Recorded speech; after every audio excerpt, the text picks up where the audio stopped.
नमस्कार दोस्तों, स्वागत है आपका आज के मुख्य समाचार में, जिसमें सबसे पहली और बड़ी खबर मैं आपको बताएंगे कि जम्मू कश्मीर में सेना का बड़ा ऑपरेशन। एनकाउंटर में 2 आतंकी मार गिराए, सर्च ऑपरेशन जारी।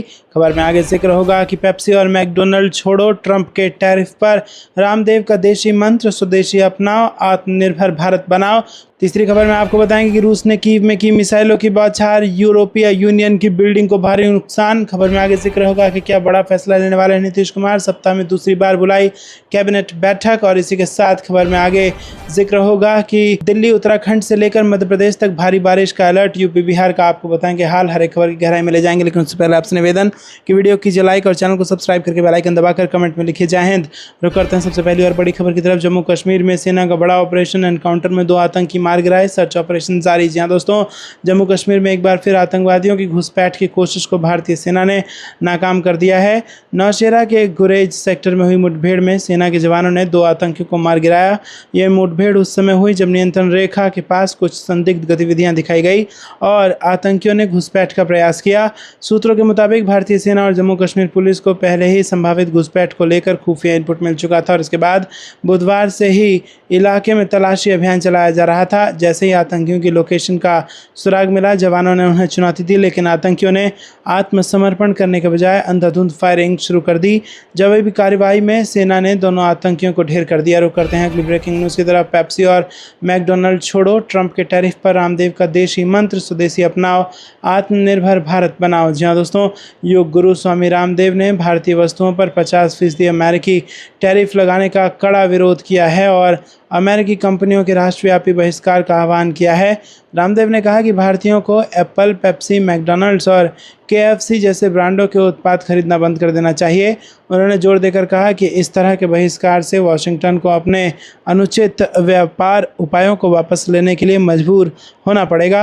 और उन्होंने आगे कहा कि भारत को घरेलू विनिर्माण को बढ़ावा देकर नए रोजगार सृजित करने और रूस, चीन तथा मध्य पूर्व जैसे देशों के साथ साझेदारी बनाकर इस चुनौती को अवसर में बदलना चाहिए। विनिर्माण, स्वास्थ्य, शिक्षा और पर्यटन के क्षेत्र में एक वैश्विक केंद्र बनाने की भारत की क्षमता पर प्रकाश डालते हुए रामदेव ने कहा कि दुनिया भारत से जीवन जीने की कला सीखेगी। रुक करते हैं अगली ब्रेकिंग न्यूज़ की तरफ। बिहार में 65 लाख गरीबों के मताधिकार पर संकट, राहुल गांधी बोले बीजेपी चुनाव आयोग का पर्दाफाश। जी हाँ दोस्तों, कांग्रेस नेता राहुल गांधी ने बृहस्पतिवार को दावा किया कि बिहार की मतदाता सूचियों से 65 लाख गरीब और सामाजिक रूप से कमजोर वर्ग के लोगों के नाम हटा दिए गए हैं। वोटर अधिकार यात्रा के तहत सीतामढ़ी में एक रैली को संबोधित करते हुए राहुल गांधी ने कहा कि बिहार के लोग भारतीय जनता पार्टी और निर्वाचन आयोग को अपने वोट का अधिकार छीनने की इजाज़त नहीं देंगे। उन्होंने कहा कि हमने भाजपा और चुनाव आयोग का पर्दाफाश कर दिया है जो वोट चुराने में लिप्त थे। उन्होंने महाराष्ट्र, हरियाणा और कर्नाटक में ऐसा किया, अब वो इसे बिहार में दोहराना चाहते हैं जो हम उन्हें नहीं करने देंगे। राहुल गांधी ने दावा किया कि आने वाले महीनों में वो वोट चोरी के बारे में और सबूत पेश करेंगे। रैली से पहले उन्होंने इलाके के प्रसिद्ध जानकी मंदिर में दर्शन किए और पूजा अर्चना की। बिहार में इस साल के अंत में विधानसभा चुनाव प्रस्तावित है और इससे एक दिन पहले बिहार के कटिहार में राहुल गांधी अपनी पतलून ऊपर चढ़ाए पानी से भरे एक खेत में उतरे और झुककर गंदे पानी से मखाने की फलियां तोड़ने लगे। उनके आसपास किसान मखाने की खेती की कठिन प्रक्रिया का प्रदर्शन कर रहे थे और ये काम लगभग पूरी तरह से नदी किनारे बसे गरीब समुदाय द्वारा किया जाता है। रुक करते हैं अगली ब्रेकिंग न्यूज़ की तरफ। रूस ने कीव में की मिसाइलों की बौछार, यूरोपियन यूनियन की बिल्डिंग को भारी नुकसान। जी हाँ दोस्तों, कीव में रूस की ओर से किए गए ताज़ा हमले में यूरोपीय यूनियन के प्रतिनिधिमंडल भवन को भारी नुकसान हुआ है और इस बात की जानकारी यूरो न्यूज़ के यूक्रेन में यूरोपीय यूनियन की राजदूत मैथनोवा के हवाले से दी गई है। दोस्तों, आपको बता दें कि रिपोर्ट के मुताबिक रूस ने बुधवार रात यूक्रेन की राजधानी कीव पर मिसाइलों की बौछार कर दी, जिसमें कम से कम 10 लोगों की मौत हो गई है जबकि दर्जनों घायल हुए हैं। वहीं प्रतिनिधिमंडल भवन पर हुए हमले में किसी के हताहत होने की सूचना नहीं है। रुक करते हैं अगली ब्रेकिंग न्यूज़ की तरफ। क्या बड़ा फैसला लेने वाले हैं नीतीश कुमार, सप्ताह में दूसरी बार बुलाई गई कैबिनेट बैठक। जी हाँ दोस्तों, मुख्यमंत्री नीतीश कुमार ने 29 अगस्त को एक बार फिर से कैबिनेट की बैठक बुलाई। 10:30 से मुख्य सचिवालय के कैबिनेट हॉल में ये बैठक है। एक सप्ताह में मुख्यमंत्री दूसरी बार कैबिनेट की बैठक करने जा रहे हैं और इसमें बड़ा फैसला वो ले सकते हैं। बता दें कि मंगलवार 26 अगस्त को यानी 2 दिन पहले कैबिनेट की बैठक हुई थी। मुख्यमंत्री ने कैबिनेट में निवेश के प्रोत्साहन के लिए 1000 करोड़ निवेश करने वाले को 25 एकड़ तो 100 करोड़ निवेश करने वालों और 1000 लोगों का रोजगार देने वालों को 10 एकड़ ज़मीन फ्री देने का भी फैसला लिया था और कई तरह के आर्थिक पैकेज की भी घोषणा यहां पर की है। रुक करते हैं अगली ब्रेकिंग न्यूज़ की तरफ, जहां पर दिल्ली उत्तराखंड से लेकर मध्य प्रदेश तक भारी बारिश का अलर्ट। यूपी बिहार का भी आपको बता दें हाल। जी हाँ दोस्तों, देश में मानसून ने एक बार फिर से रफ्तार पकड़ लिया है और इस बार दिल्ली उत्तराखंड हिमाचल से लेकर झारखंड और मध्य प्रदेश तक बारिश कहर बरपा सकती है। मौसम विभाग ने इन राज्यों के लिए चेतावनी जारी की है और लोगों से सुरक्षित रहने की अपील की है। वहीं यूपी बिहार के लिए थोड़ी राहत की खबर सामने आई है।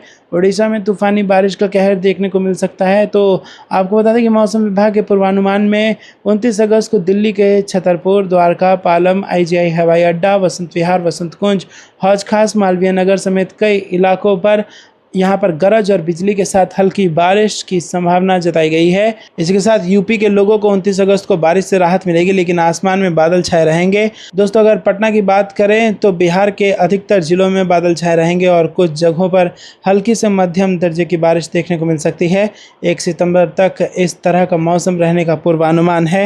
रुक करते हैं अगली ब्रेकिंग न्यूज़ की तरफ। अमेरिका को धोखा देने की तैयारी में यूनुस, राफेल से भिड़ने वाले चीनी J-10C विमान खरीदने जा रहे हैं बांग्लादेश।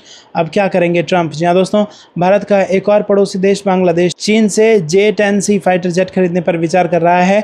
मोहम्मद यूनुस के राज में चीन परस्त हो चुकी बांग्लादेश की सरकार 12 J-10C फाइटर जेट खरीदना चाहती है।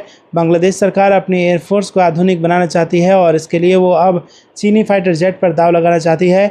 बांग्लादेश के अंतरिम सलाहकार मोहम्मद यूनुस ने मार्च महीने में अपनी चीन यात्रा के दौरान चीनी राष्ट्रपति शी जिनपिंग के साथ इस मुद्दे को उठाया था। बांग्लादेशी मीडिया से बातचीत में यूनुस की टीम के 2 सदस्यों ने चीन से फाइटर जेट लेने के लिए बातचीत की पुष्टि की है और इसी चीनी दौरे पर यूनुस ने तीस्ता प्रोजेक्ट और बांग्लादेश के बंदरगाह को चीन के कुनमिंग से जोड़ने का भी चीन को ऑफर दिया था। इससे पहले अमेरिका ने बांग्लादेश को चीन के साथ सैन्य संबंध बनाने पर चेतावनी दी थी। रुक करते हैं अगली ब्रेकिंग न्यूज़ की तरफ। कांग्रेस गाली वाली पार्टी, कूट कूट के भरा है अहंकार, विपक्ष पर संबित पात्रा का तीखा वार। जी हाँ दोस्तों, भारतीय जनता पार्टी के राष्ट्रीय प्रवक्ता संबित पात्रा ने गुरुवार को बिहार की मतदाता अधिकार यात्रा में इस्तेमाल की जा रही भाषा को लेकर लोकसभा में विपक्ष नेता राहुल गांधी और इंडिया ब्लॉक के अन्य नेताओं की आलोचना की और उन पर गाली गलौज की राजनीति करने का आरोप लगाया। पात्रा ने कहा कि बिहार में एक यात्रा चल रही है और उस यात्रा में जिस प्रकार की भाषा का प्रयोग हो रहा है, बड़े दुख के साथ उस विषय पर ये प्रेस कॉन्फ्रेंस हम कर रहे हैं। लोकतंत्र में एक मर्यादा होती है। सुषमा स्वराज जी ने एक बार सदन में कहा था कि हम शत्रु नहीं हैं, विचारधारा के आधार पर विरोधी हैं। संबित पात्रा ने दावा किया कि आज भाषा की मर्यादा तार तार हो रही है।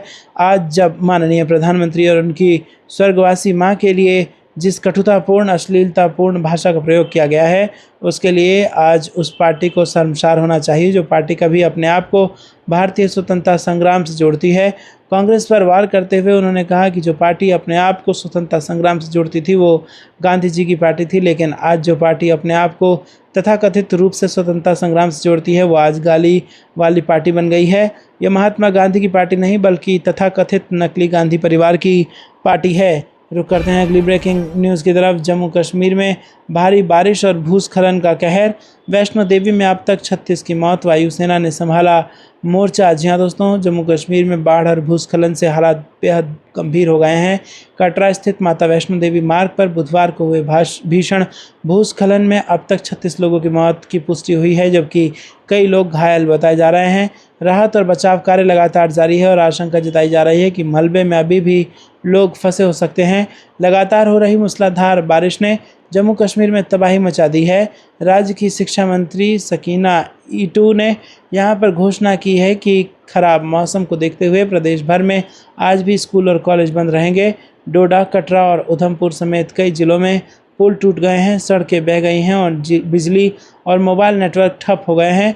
प्रशासन अब तक 3500 से ज़्यादा लोगों को सुरक्षित स्थानों पर पहुंचा चुका है। आपको यह कुछ लगता है दोस्तों, कमेंट में जरूर बताइए। रुक करते हैं अगले ब्रेकिंग न्यूज़ की तरफ। जयशंकर के तीखे जवाब से यूएस दंग, ट्रंप के वित्त मंत्री बोले भारत दुनिया का बड़ा लोकतंत्र, अंत में हम हो लेंगे साथ। जी दोस्तों, भारत पर अमेरिकी राष्ट्रपति डोनाल्ड ट्रंप की ओर से बुधवार से 50% टैरिफ लागू कर दिए जाने से दोनों देशों के रिश्तों में काफ़ी ज़्यादा तल्खी आ गई है। और इसी बीच भारतीय विदेश मंत्री एस जयशंकर के एक बयान ने अमेरिका में हड़कंप मचा दिया है। अमेरिका की टेलीविजन चैनलों पर जयशंकर के इस बयान की खूब चर्चा हो रही है। जयशंकर के इस बयान के बाद अमेरिका के रुख में भी नरमी देखी जा रही है। अमेरिकी वित्त मंत्री स्कॉट बेसेंट को जयशंकर के तीखे बयान के बाद यहां तक कहना पड़ा कि भारत दुनिया का बड़ा लोकतंत्र है, अंततः हम भारत के साथ ही जाएंगे। दोस्तों, जयशंकर ने क्या बयान दिया है आपको बता दें कि रूस से भारत के तेल खरीदे जाने के आरोपों पर जयशंकर ने कहा कि अगर अमेरिका को भारत द्वारा रूसी तेल खरीदने से समस्या है तो वो भारत से शोधित तेल खरीदना बंद कर दे। जयशंकर के इस तल्ख बयान से अमेरिका के होश उड़ गए हैं। अमेरिका के फॉक्स टीवी चैनल पर एक एंकर ने अमेरिकी वित्त मंत्री स्कॉट बेसेंट से ऐसा ही सवाल पूछा। रुक करते हैं अगली ब्रेकिंग न्यूज़ की तरफ। भारत ने पाकिस्तान को फिर दिखाया बड़ा दिल, तवी नदी पर उफान के बीच मानवीय आधार पर एक बार फिर भेजा अलर्ट। जी हाँ दोस्तों, इस्लामाबाद स्थित भारतीय उच्चायोग ने बुधवार को पाकिस्तान को कई नदियों में अतिरिक्त पानी छोड़े जाने के बारे में आधिकारिक तौर पर सूचित किया तथा चेतावनी दी कि 27 अगस्त को रावी, चिनाब और सतलुज नदियों में भारी बाढ़ आने की आशंका है। भारत ने पाकिस्तान को कई बाढ़ अलर्ट जारी किए हैं, जिसमें तवी नदी में बाढ़ की उच्च संभावना पर प्रकाश डाला गया है, जबकि उत्तर भारत में लगातार बारिश के कारण अधिकारियों को प्रमुख बांधों के द्वार खोलने पड़े हैं। सिंधु जल संधि के तहत नियमित जल विज्ञान संबंधी डेटा साझाकरण स्थगित होने के बावजूद मानवीय आधार पर विदेश मंत्रालय के माध्यम से ये अलर्ट भेजे गए। पहला अलर्ट सोमवार को जारी किया गया था, जिसके बाद मंगलवार और बुधवार को भी चेतावनियां जारी की गई हैं। रुक करते हैं अगली ब्रेकिंग न्यूज़ की तरफ। बंगाल इलेक्शन से पहले आदिवासी वोटों पर बीजेपी का फोकस, अहम है बंगाल का जंगल महल। जी हाँ दोस्तों, पश्चिम बंगाल विधानसभा चुनाव में 1 साल से भी कम का समय बचा है और ऐसे में भारतीय जनता पार्टी ने राज्य के आदिवासी बहुल इलाकों पर अपना ध्यान केंद्रित कर लिया है और तृणमूल कांग्रेस सरकार पर आदिवासी समुदाय की व्यवस्थित उपेक्षा और अत्याचार का आरोप लगाया है। पार्टी अब आदिवासी अधिकारों पर केंद्रित एक बड़े राजनीतिक आंदोलन की तैयारी कर रही है। विपक्ष नेता शुभेंदु अधिकारी ने पुरुलिया, मेदिनीपुर और देवरा सहित विभिन्न जिलों में आदिवासियों के खिलाफ हिंसा और अन्याय की 5 हालिया घटनाओं के ठोस सबूत पेश किए हैं। एक संवाददाता सम्मेलन को संबोधित करते हुए अधिकारी ने ममता बनर्जी के नेतृत्व वाली सरकार पर हाशिए पर पड़े समुदायों, विशेषकर जंगल महल क्षेत्र में लक्षित रूप से परेशान करने का आरोप लगाया। पिछले 1 महीने में ही हमने आदिवासियों पर प्रत्यक्ष और अप्रत्यक्ष अत्याचार देखे हैं। आदिवासी समुदाय की उपेक्षा की जा रही है, उन्हें प्रताड़ित किया जा रहा है और न्याय से वंचित रखा जा रहा है। अधिकारी ने कहा कि हम सबूत इकट्ठा कर रहे हैं और अदालत का रुख करेंगे, जरूरत पड़ने पर हम राज्यपाल से भी मिलेंगे। रुख करते हैं अगली ब्रेकिंग न्यूज़ की तरफ। किसी स्वयंसेवी संगठन का संघ जितना विरोध नहीं हुआ, मोहन भागवत बोले, फिर भी स्वयंसेवकों के मन में समाज के लिए है प्रेम। जी हाँ दोस्तों, राष्ट्रीय स्वयंसेवक संघ ने अपनी स्थापना के शताब्दी वर्ष के उपलक्ष्य में 3 दिवसीय व्याख्यान श्रृंखला की शुरुआत की। व्याख्यान माला 26 अगस्त को शुरू हुई और जहां आरएसएस प्रमुख मोहन भागवत ने एक सभा को संबोधित करते हुए संगठन की उपलब्धियों और उसके भविष्य के मिशन पर प्रकाश डाला। भागवत ने जोर देकर कहा कि संगठन का उद्देश्य अपने योगदान के माध्यम से राष्ट्र को विश्व गुरु बनाना है और इसका उद्देश्य प्रत्येक हिंदू में जिम्मेदारी की भावना पैदा करना है। मोहन भागवत ने बुधवार को कहा कि जितना विरोध राष्ट्रीय स्वयंसेवक संघ का हुआ है, उतना किसी भी संगठन का नहीं हुआ। इसके बावजूद स्वयंसेवकों के मन में समाज के प्रति शुद्ध सात्विक प्रेम ही है और इसी प्रेम के कारण अब हमारे विरोध की धार कम हो गई है। नेक लोगों से दोस्ती करें, उन लोगों को नज़रअंदाज करें जो नेक काम नहीं करते, अच्छे कामों की सराहना करें भले ही वो विरोधियों द्वारा किए गए हों, गलत काम करने वालों के प्रति क्रूरता नहीं बल्कि करुणा दिखाएं। संघ में कोई प्रोत्साहन नहीं बल्कि कई हतोत्साहन है। स्वयंसेवकों के लिए कोई इंसेंटिव नहीं मिलता। रुक करते हैं अगली ब्रेकिंग न्यूज़ की तरफ। 2030 तक $300 अरब की बायो इकोनॉमी का लक्ष्य, भारत में बायोटेक बनेगा विकास का इंजन। जी हाँ दोस्तों, भारत ने पिछले 1 दशक में जिस तेजी से बायोटेक्नोलॉजी क्षेत्र में प्रगति की है, वो न केवल विज्ञान एवं तकनीक की सफलता का प्रतीक है बल्कि देश की आर्थिक और सामाजिक संरचना को भी गहराई से प्रभावित करने वाला परिवर्तन है। केंद्रीय विज्ञान एवं प्रौद्योगिकी मंत्री डॉक्टर जितेंद्र सिंह द्वारा घोषित ये तथ्य कि भारत की बायो इकोनॉमी वर्ष 2030 तक $300 अरब को छू लेगी, इस दिशा में एक नए युग की शुरुआत का संकेत देता है। हम आपको बता दें कि पिछले वर्ष लागू की गई बायो E3 नीति ने भारत के बायोटेक क्षेत्र को नई दिशा दी है और 1 साल में ही देश ने जैव निर्माण, सेल और जीन थेरेपी, क्लाइमेट स्मार्ट कृषि, कार्बन कैप्चर और फंक्शनल फूड्स जैसे अत्याधुनिक क्षेत्रों में महत्वपूर्ण प्रगति दर्ज की है। रुक करते हैं अगली ब्रेकिंग न्यूज़ की तरफ। ग्रीस में भारतीय एयरफोर्स की एंट्री, समुद्र में दिखाया दम, दिल्ली ने तुर्की पाकिस्तान गठजोड़ का निकाला तोड़। जी हाँ दोस्तों, आपको बता दें कि ग्रीस में हालिया समय में भारत की सैन्य स्तर पर उपस्थिति बढ़ रही है। भारत ने ग्रीस के साथ पूर्वी भूमध्य सागर में नौसैनिक अभ्यास किया और साथ ही भारत के फाइटर जेट भी एथेंस पहुंचे। ग्रीस ने भारत के पूर्वी भूमध्य सागर में अपनी वैमानिक उपस्थिति दर्ज कराने के प्रयासों का स्वागत किया है, क्योंकि वो तुर्की की आक्रामकता का सामना कर रहा है। भारत की ओर से पश्चिमी क्रेते में खाड़ी हवाई अड्डे का उपयोग युद्धक विमानों के ठहराव और ट्रांजिट युद्धपोतों के डॉकिंग के लिए हुआ है। भारत की एथेंस में बढ़ती दिलचस्पी की वजह तुर्की को घेरने की कोशिश की तरह देखा जा रहा है। तुर्की ने भारत के खिलाफ खुलकर पाकिस्तान का साथ दिया है और ऐसे में भारत ने तुर्की को घेरने के लिए उसके दुश्मन ग्रीस से संपर्क तेज किया है। इन्हीं प्रयासों के तहत भारत सेना के कुछ अहम अधिकारियों ने हालिया दिनों में ग्रीस की यात्रा की है। रुक करते हैं अगली ब्रेकिंग न्यूज़ की तरफ। हाई कोर्ट के जजों का बड़ी संख्या में तबादला, सुप्रीम कोर्ट कोलिजियम ने 14 जजों के तबादले की सिफारिश की। जी हाँ दोस्तों, सुप्रीम कोर्ट कोलिजियम ने विभिन्न हाई कोर्टों के 14 जजों के तबादले की सिफारिश की है। इस कदम में मध्य प्रदेश, छत्तीसगढ़, मद्रास, राजस्थान, दिल्ली, इलाहाबाद, गुजरात, केरल, कलकत्ता, आंध्र प्रदेश और पटना हाई कोर्ट से जुड़े जज शामिल हैं। कोलिजियम द्वारा जारी बयान के अनुसार 25 और 26 अगस्त को हुई बैठक के बाद तबादलों की सिफारिश केंद्र को भेजी गई है और इस सिफारिश के तहत जस्टिस अतुल श्रीधरन को मध्य प्रदेश हाई कोर्ट से Chhattisgarh high court, justice Sanjay Agrawal को छत्तीसगढ़ हाई कोर्ट से इलाहाबाद वरिष्ठ जस्टिस जे निशान बानू को मद्रास हाई कोर्ट से केरल हाई कोर्ट ट्रांसफर किया गया है। रुक करते हैं अगली ब्रेकिंग न्यूज़ की तरफ। ऑपरेशन सिंदूर और ऑपरेशन महादेव ने आतंक के आकाओं को बिना नाम लिए शाह ने फिर पाकिस्तान को चेताया। जी हाँ दोस्तों, केंद्रीय गृह मंत्री अमित शाह ने बुधवार को पाकिस्तान का नाम लिए बिना कहा कि ऑपरेशन सिंदूर और ऑपरेशन महादेव ने आतंक के आकाओं को यह बता दिया है कि भारत के नागरिकों के जीवन से खेलने का अंजाम क्या होता है। उन्होंने ये बात भारतीय सेना, जम्मू कश्मीर पुलिस और सीआरपीएफ के उन जवानों को सम्मानित करते हुए कही जिन्होंने ऑपरेशन महादेव का सफलतापूर्वक अंजाम दिया और पहलगाम हमले के आतंकियों को एनकाउंटर में ढेर कर दिया। गृह मंत्री शाह ने कहा कि प्रधानमंत्री नरेंद्र मोदी और समस्त जनता की ओर से मैं सभी सुरक्षा बलों को देशवासियों के मन में सुरक्षा की भावना को सुदृढ़ करने के लिए बधाई देता हूं। जिस वक्त कश्मीर में टूरिज्म पीक पर था, उस वक्त पहलगाम हमले से कश्मीर मिशन को डिरेल करने की असफल कोशिश की गई। उन्होंने कहा कि ऑपरेशन सिंदूर से लोगों में संतुष्टि थी, लेकिन ऑपरेशन महादेव ने उस संतुष्टि को आत्मविश्वास में बदला। रुक करते हैं अगली ब्रेकिंग न्यूज़ की तरफ। ट्रंप को तगड़ा जवाब, अमेरिका छोड़ 40 देशों के साथ डील की तैयारी में भारत, बेचेगा ये सामान। जी हाँ दोस्तों, अमेरिकी टैरिफ से सबसे पहले और सबसे ज़्यादा संकट टेक्सटाइल सेक्टर पर पड़ने वाला है, क्योंकि अमेरिका राष्ट्रपति डोनाल्ड ट्रंप ने भारत पर कुल 50% टैरिफ लगा दिया है, जिसमें 25% पेनल्टी के तौर पर है। भारत ने अमेरिका के इस फैसले को एक तरफा और अनुचित करार दिया है और साथ ही भारत दूसरे विकल्पों पर भी विचार करना शुरू कर दिया है ताकि टैरिफ के प्रभावों को कम किया जा सके। दरअसल भारत में बड़े पैमाने पर लोग टेक्सटाइल सेक्टर से जुड़े हैं, जिससे लाखों लोगों की नौकरियां खतरे में है, क्योंकि टैरिफ की वजह से अमेरिका से कपड़ों की डिमांड घटने वाली है। अगर ऑर्डर में गिरावट आती है तो फिर उसका प्रोडक्शन पर असर दिखेगा, जो सीधे तौर पर रोजगार को प्रभावित करेगा। इसीलिए अब भारत सरकार अमेरिकी बाजार के विकल्प के तौर पर करीब 40 अन्य मार्केट यानी दूसरे देशों में गारमेंट एक्सपोर्ट पर विचार कर रहा है। रुक करते हैं अगली ब्रेकिंग न्यूज़ की तरफ। 50,000 पीडीएस डीलरों को बिहार सरकार की बड़ी सौगात, 52% कमीशन बढ़ाया। जी हाँ दोस्तों, बिहार सरकार ने पीडीएस दुकानदारों की एक पुरानी मांग को मान लिया है और लंबे समय से बिहार के पीडीएस डीलर कमीशन बढ़ाने की मांग कर रहे थे, जिसे सरकार ने मान लिया है। और सरकार का ये निर्णय न सिर्फ डीलरों के लिए राहत है, बल्कि लाभुक उपभोक्ताओं तक भी बिहार में बेहतर सेवा सुनिश्चित करने वाला कदम ये साबित होगा। आपको यह कुछ लगता है कमेंट में बताइए। वीडियो को लाइक नहीं किया तो लाइक जरूर कीजिएगा। रुक करते हैं अगली ब्रेकिंग न्यूज़ की तरफ। ट्रंप के टैरिफ पर पीएम मोदी की high level meeting, Amit Shah, Piyush Goyal समेत कई बड़े मंत्री शामिल। क्या बड़ा होने वाला है? आपको बता दें कि प्रधानमंत्री नरेंद्र मोदी अमेरिकी राष्ट्रपति डोनाल्ड ट्रंप के टैरिफ वॉर को लेकर एक अहम बैठक कर रहे हैं और ये बैठक प्रधानमंत्री कार्यालय में हो रही है। बैठक में गृह मंत्री अमित शाह और वाणिज्य मंत्री पीयूष गोयल समेत कई बड़े अधिकारी शामिल हैं और अमेरिका ने भारत से आने वाले सामान पर 50% टैरिफ लगाने का ऐलान किया है और इसी को लेकर ये मीटिंग हो रही है। अमेरिका ने भारत से आयात होने वाले सामान पर 50% टैरिफ लगाने का फैसला किया है है और इस बारे में अमेरिका ने एक नोटिफिकेशन भी जारी कर दिया है।